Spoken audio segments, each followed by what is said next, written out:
అందరికీ నమస్కారం. మీకు నా కథలు నచ్చితే లైక్ చేయండి, షేర్ చేయండి, సబ్స్క్రైబ్ చేసుకోండి. మీ సపోర్ట్ నాకు ప్రోత్సాహాన్ని ఇస్తుంది. నేను ఇంకా మంచి కథలు రాయడానికి ఉత్సాహాన్ని ఇస్తుంది. రచన సుదర్శిని. నమస్తే. కథ పేరు జిత్తులు మారి నక్క నుండి కోడిని కాపాడిన తెలివైన పావురం.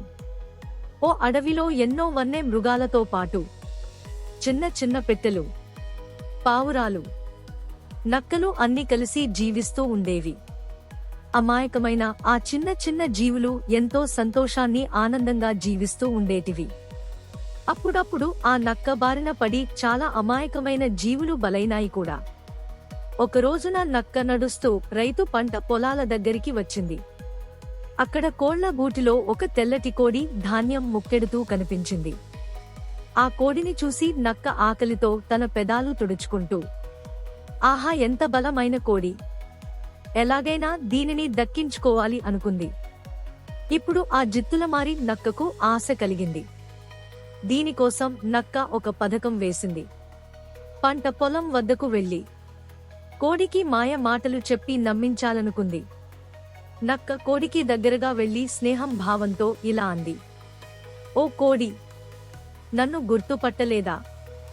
నేనే నీ బాబాయ్. మన కుటుంబం అంత ముందు నుండి ఈ అడవిలోనే నివసిస్తుంది. నేను నీకోసం చాలా రోజులు వెతికాను. చివరికి నిన్ను ఇక్కడ చూశాను.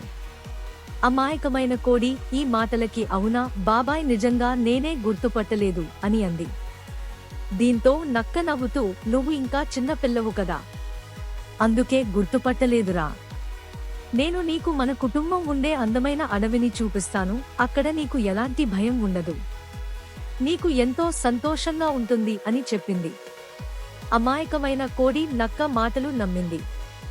సరే బాబాయ్, నువ్వు చెప్పినట్లు వస్తాను అని అంది. అయితే కోడి మాటలను అడవిలో నుండి వస్తున్న తెలివైన పావురము విన్నది. పావురం వెంటనే అక్కడికి వచ్చి కోడిని హెచ్చరించింది. కోడి జాగ్రత్త, ఇది మీ బాబాయి కాదు.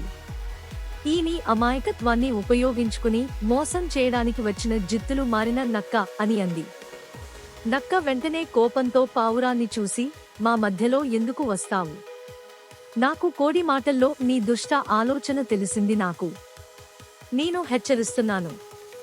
నీకే మంచిది, ముందు ఇక్కడి నుండి నువ్వు వెళ్ళిపోలేదంటే నువ్వే బాధపడాల్సి ఉంటాది. ఓ జిత్తులమారి నక్క, నిన్ను నమ్మడం వలన ఎంతటి ప్రమాదం వస్తుందో ఈ కోడికి తెలియదు. కానీ నాకైతే తెలుసు.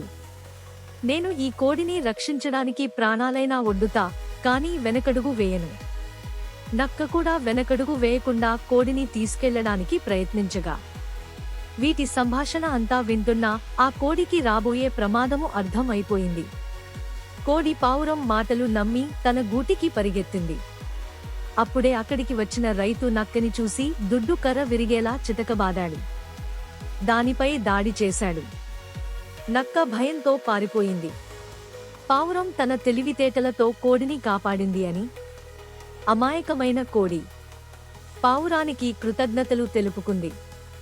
తెలివైన పావురం అమాయకమైన కోడితో ఇలా అంది: చూడు, ఎవరినైనా నమ్మే ముందు ఆలోచించాలి.